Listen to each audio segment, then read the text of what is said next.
Fala, Pimpones! Tudo bem com vocês? Eu sou o Nathan e esse é o canal Física para PDS. Estou aqui hoje para ajudar vocês com o conteúdo do PET do terceiro ano de 2021, volume 2, semana 5. Bom, se você já quer ir direto para os exercícios ou se você já estudou a matéria, o link para a correção dos exercícios está no primeiro comentário aqui ou no iCard, tá bom? E bom, o que a gente vai falar no vídeo de hoje? Basicamente, a gente vai falar de campo elétrico, vai entender onde vive, onde moram, como se reproduzem e tudo mais. Então, a gente vai dar uma introdução, falar da definição, do vetor, do módulo, dos gráficos e de como achar o campo elétrico resultante. Fica com o tio aqui que eu tenho certeza que você vai entender tudinho, tá bom? Bom, então vamos tentar entender o que é esse campo elétrico. Partindo de uma coisa mais cotidiana no nosso dia a dia, antes de falar de campo elétrico, eu vou falar de campo gravitacional, a famosa gravidade. Bom, a gente sabe que a gente tem o planeta Terra aqui, e devido ao fato de ter o planeta Terra aqui, tudo que a gente solta em volta dele, a Terra atrai para o centro dela, né, para próximo dela. Não só maçãs, mas como a Lua e qualquer outro corpo fica preso à Terra, porque a Terra faz uma força de atração nesse corpo. Mas se a gente parar para pensar, a Terra não pôs a mão na maçã, não tem nada encostando na maçã para ela ser atraída. Então, como é que a Terra faz essa força nessa maçã? Quem é o agente intermediador? Quem é que faz essa força de fato na maçã? A gente entende que a Terra, para atrair essas maçãs como a gente está fazendo aqui, ela cria alguma coisa em volta dela que faz com que ela consiga perceber essas cargas e interagir com essas cargas.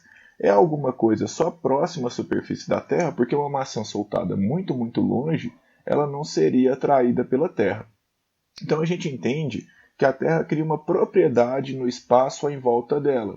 E essa propriedade é o agente intermediador entre a Terra e as maçãs, que faz com que qualquer corpo que seja colocado aqui, desde que ele possua massa, que ele seja atraído, seja ele uma maçã, uma pessoa ou uma manga, por exemplo. Então o campo gravitacional é uma propriedade gerada em volta da Terra que faz com que ela perceba e interaja com qualquer corpo que tenha massa aqui, sempre gerando forças de atração nele, né? Então a gente fala que uma maçã cai por causa da gravidade. E o que é essa gravidade? A propriedade que o planeta Terra cria em volta dele, que faz com que todo o corpo que possua massa seja atraído. Na verdade, todos os corpos geram essa força gravitacional, só que para ela ter um valor significativo é preciso que pelo menos um dos corpos tenha uma massa muito grande. Bom, com as cargas elétricas é muito parecido. Quando eu tenho uma carga elétrica aqui, ela consegue interagir com outras cargas que eu coloque próximo a ela. Então essa carga elétrica ela também gera alguma coisa aqui em volta dela. Mas tem um detalhe que é diferente, porque algumas cargas ela atrai e outras cargas ela repele.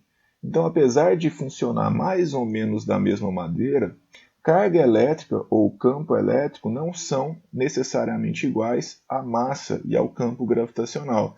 Porque aqui, nesse caso, apesar de também ser uma força de campo, uma força de ação à distância, a gente tem tanto forças de atração quanto forças de repulsão, tá bom? Então essa propriedade no espaço gerado por um corpo que possui carga elétrica, a gente chama de campo elétrico.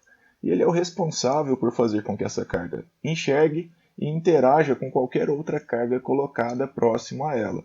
Então esse campo elétrico é uma propriedade gerada em um ponto do espaço, né, por um corpo que possui carga, que faz com que ele interaja com todos os corpos que possuam carga que estejam lá próximo a ele, que ele gere forças nesses corpos. Essas forças que podem ser tanto de atração quanto de repulsão. Mas esse ponto aqui, ele possui campo elétrico, independente de eu ter uma carga aqui ou não. Por quê? Porque essa carga geradora aqui deforma ou ela gera essa propriedade no espaço em volta dela, tá bom?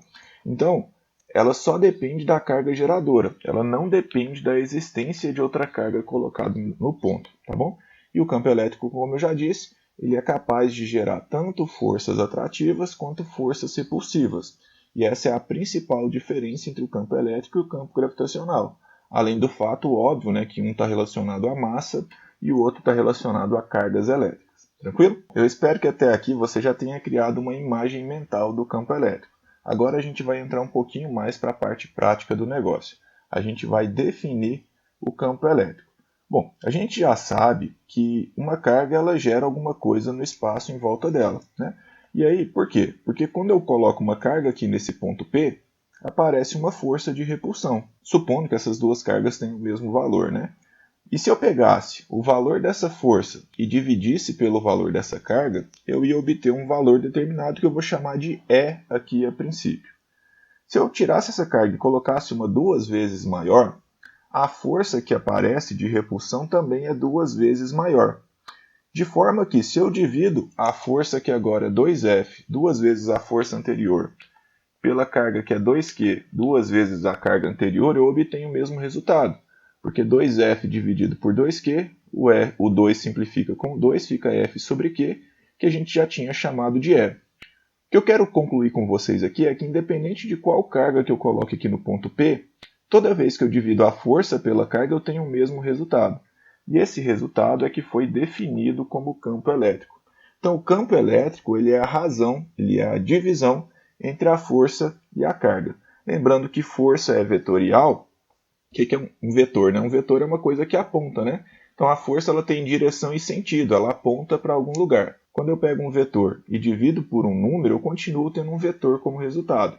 Então, o campo elétrico ele também aponta, tá bom?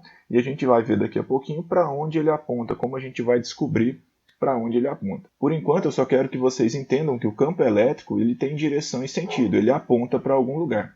Então, o campo elétrico ele é um vetor. Mas aí a gente vai ter que pensar um pouquinho mais aqui. Bom, se essa carga for positiva, significa que eu vou estar dividindo a força F por um número positivo.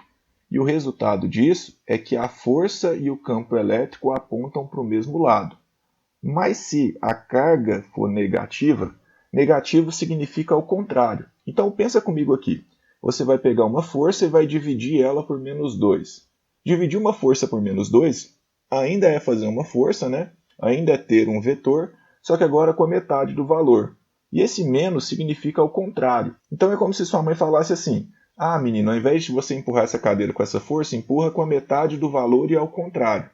Ou seja, divide esse vetor por menos 2, tá bom? A ideia é mais ou menos essa. Então, o vetor campo elétrico vai ter a mesma direção e o sentido, ou seja, vai apontar para o mesmo lado quando a carguinha de teste for positiva e vai apontar para lados contrários quando a carguinha de teste for negativa. Por que carguinha de teste? Porque para mim verificar se existe um campo elétrico aqui nesse ponto, eu coloco uma carguinha aqui.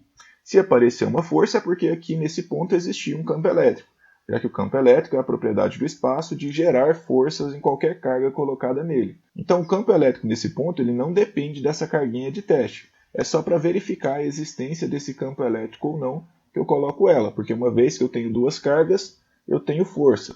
Mas uma carga sozinha ela gera o campo elétrico em volta dela. Tudo bem? Bom, mas em que a gente mede campo elétrico?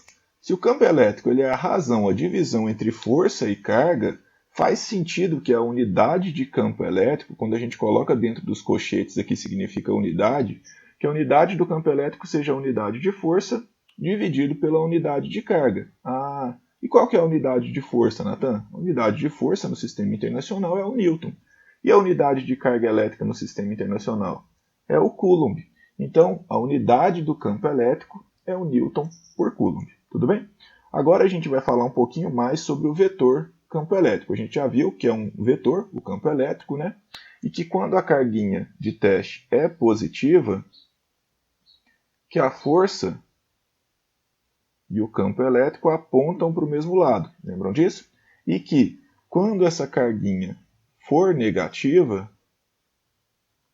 que aí é o contrário, né? A força aponta para um lado e o campo elétrico aponta para o lado oposto.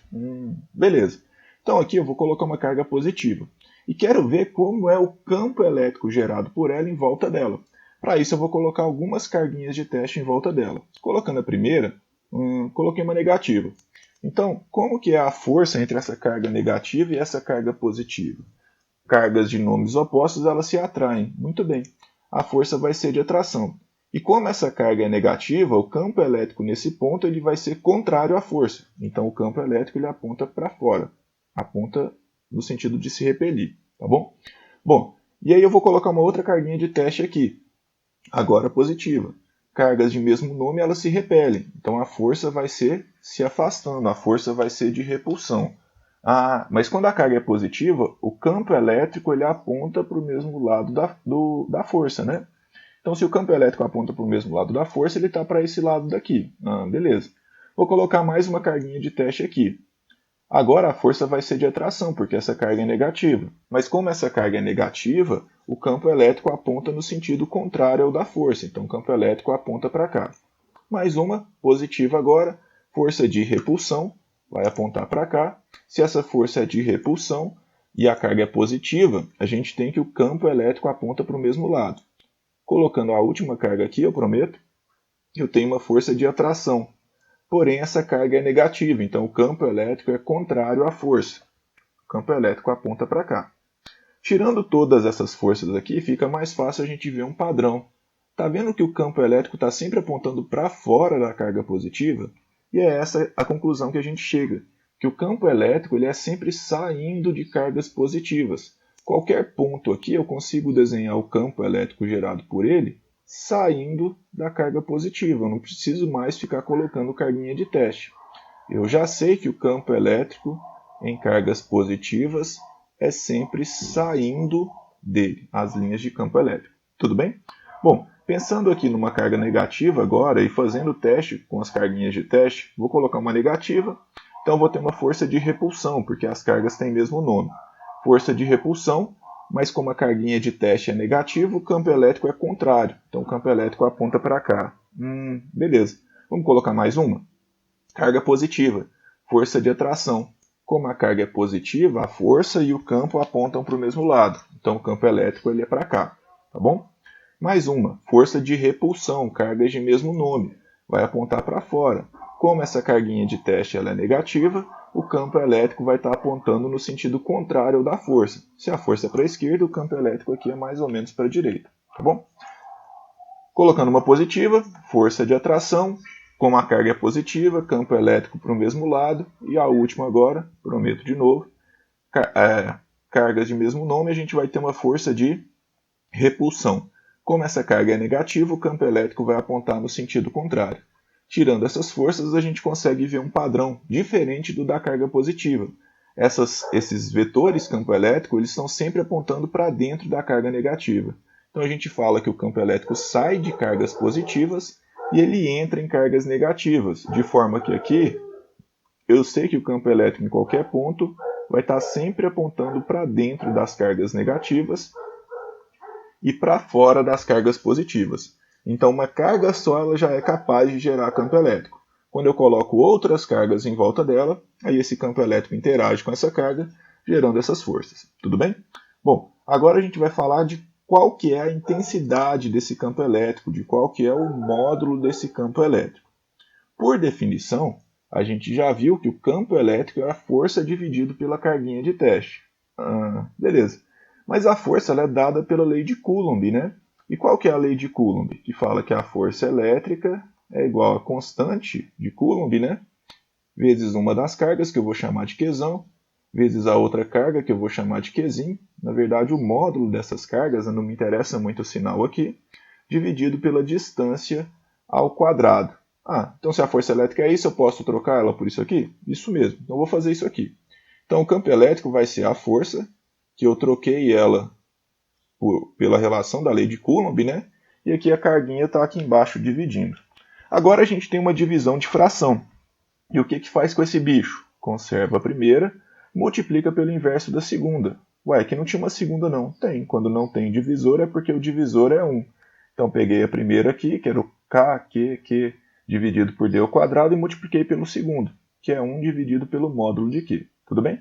Módulo de Q em cima e módulo de Q embaixo, posso cortar, porque um está anulando o outro. Posso dividir em cima e embaixo por Qzinho. Então eu tenho que o campo elétrico é K vezes Q dividido por D ao quadrado. Ele tem a diferença da força só porque ele não tem a carguinha aqui. Ou seja, o campo elétrico ele não depende da carga de teste. Ele depende só da carga geradora. Ele depende só do Qzão. Ele depende só de uma carga. O campo elétrico depende só de uma. Tá bom? Olhando aqui mais atentamente, a gente consegue ver que quanto maior for essa carga, maior vai ser o numerador dessa expressão, consequentemente, maior vai ser o valor do campo elétrico. Mas se a distância aumenta, eu estou aumentando no denominador, eu estou aumentando por quanto eu vou dividir. É como se você tivesse um saco de bala, né, e tivesse que dividir entre sua turma. Se sua turma tem 50 alunos, vai dar menos bala para cada um que se sua turma tiver só 10 alunos. Né? Então, quanto maior for o número que eu for dividir, menor vai ser o meu resultado. Então, o campo elétrico ele é inversamente proporcional ao quadrado da distância, exatamente como na lei de Coulomb, e ele é diretamente proporcional à carga geradora. Fechou?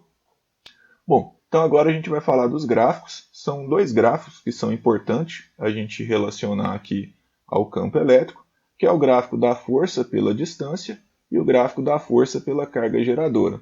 Como eu disse, né, a carga geradora é diretamente proporcional ao campo. Então, se eu aumento o valor da carga geradora, o valor do campo ele aumenta também. O que significa aumentar o valor da carga geradora? Significa caminhar para a direita. Então, quando eu caminho para a direita aqui no gráfico, eu subo. Por quê? Porque o campo elétrico ele aumenta quando eu aumento o valor da carga. Então, quando eu aumento o Q, eu aumento o E. Isso é representado por esse gráfico. Todo ponto que eu pego aqui à direita, ele está mais acima. Isso significa que, para cada carga maior, eu tenho um valor maior proporcional de E, tá bom? Do campo elétrico. E a distância é ao contrário, não necessariamente ao contrário, né? É uma hipérbole. Por quê? Porque quando eu aumento a distância, o campo elétrico ele cai ao quadrado, né? Então, se eu dobrei a distância, vamos supor que aqui eu tenho uma distância D, se eu dobro essa distância, aqui eu tenho um E inicial, o meu campo elétrico ele cai 4 vezes. Então, quando eu dobro a distância, o meu campo elétrico ele fica 4 vezes menor. Esse gráfico aqui ele é chamado de hipérbole. Ele representa uma relação inversamente proporcional. Bom, agora a gente vai falar do campo elétrico resultante. Por quê? Pode ser que em algum lugar não exista só uma carga. Para uma carga a gente já sabe calcular o campo. Mas se eu tiver um sistema de cargas ou mais de uma carga, então o campo elétrico resultante ele vai ser a soma do campo gerado por cada uma. Mas lembrem, campo elétrico é vetor, então tem que somar isso vetorialmente. Vamos tentar entender isso aqui um pouquinho melhor? Então eu tenho duas cargas aqui e não estou interessado na força entre elas. Eu estou interessado em calcular o campo elétrico no ponto P, tá bom? E aí a gente tem que tanto a carga A quanto a carga B geram um campo elétrico lá, porque toda carga elétrica gera campo elétrico ao seu redor, tudo bem? E aí, ó, se QA é positivo, como é que é o vetor campo elétrico dele? É sempre saindo de cargas positivas, né? Então, se está saindo daqui, passando pelo ponto P, ele vai estar apontando meio que para a direita aqui, saindo da carga positiva. Beleza, então tem um campo elétrico gerado pela carga A no ponto P. Isso mesmo. E aí, como que eu calcularia esse campo elétrico gerado por A? Esse campo elétrico seria a carga de A, né? A constante vezes a carga de A, dividido pela distância de A ao quadrado, que é a distância do centro da carga A até o ponto P. Beleza. Mas a carga B também gera um campo elétrico naquele ponto, não gera? Sim. E um campo elétrico de que tipo? Um campo elétrico entrando, porque B é negativo. E toda carga negativa gera um campo elétrico entrando nela. Então o campo elétrico que B gera aponta para o centro dela, porque é entrando. E como que eu calcularia esse campo elétrico em B? Parecido, né? Só que aqui com a carga de B e com a distância de B ao quadrado aqui no denominador. Distância de B, que é a distância do ponto P, até o centro da carga B. Então, o campo elétrico resultante ele é a soma desses dois aqui, mas não a soma comum, a soma vetorial. E para isso a gente precisa usar os métodos de soma vetorial, que um deles é o método do paralelogramo, que é basicamente traçar as retas paralelas a cada um dos vetores. Então, na extremidade do B eu vou traçar uma reta paralela ao A, na extremidade do A eu vou traçar uma reta paralela ao B. E aqui eu tenho o vetor resultante. Esse vetor resultante que é a soma vetorial. Eu tenho que descobrir o tamanho dele para me descobrir o seu valor. Tudo bem? Bom, tem alguns casos especiais que são mais simples, como por exemplo, quando os dois vetores apontam para o mesmo lado. Se os dois vetores apontam para o mesmo lado, o vetor resultante vai ser a soma dos dois mesmo. Nesse caso é a soma normal. Se eles têm sentidos opostos, vai ser a subtração de um pelo outro. Nesse caso aqui, esse é maior, vai sobrar um pouquinho para a esquerda aqui, tá bom? Então é só subtrair quando eles têm sentidos opostos. Ah, tá, mas você não falou que era a soma? Isso. Para mim achar o vetor resultante, para mim achar o vetor soma, eu preciso fazer a subtração entre os dois. Porque, pensa, você está com uma caixa aqui, alguém está puxando para um lado e alguém está puxando para o lado oposto. A força resultante, a força dessas duas pessoas somadas, vai ser um menos o outro, tudo bem? E o terceiro caso especial é quando eles são perpendiculares, que é o nome chique para 90 graus, né? Quando faz 90 graus entre eles. Nesse caso aqui, a gente vai usar o teorema de Pitágoras, traçando as retas paralelas aqui, né? O vetor resultante é a diagonal do paralelogramo, ou sequenciando eles. Faço o F2 aqui, o F1 está daqui, né? O vetor resultante é a diagonal desse cara. Bom, no vídeo passado, no vídeo de força, eu expliquei isso aqui com um pouquinho mais de calma. Se você ainda não assistiu, assiste lá, que é só um recordatório mesmo, tá bom? Bom, aqui eu tenho um triângulo retângulo. No triângulo retângulo eu posso usar o teorema de Pitágoras. Então é isso que você precisa saber sobre campo elétrico para resolver todas as questões do PET. Tenta fazer aí, depois que assistir, assiste o próximo vídeo que está aqui, né? O vídeo da correção dos exercícios. Então é isso, pessoal. Espero ter ajudado vocês. Se eu ajudei, se você gostou do vídeo, clica no joinha, compartilha com seus amigos, dá essa força pra gente que a gente fica muito feliz, tá bom? É isso, galera. Feliz Natal para vocês, forte abraço e até mais. Tchau!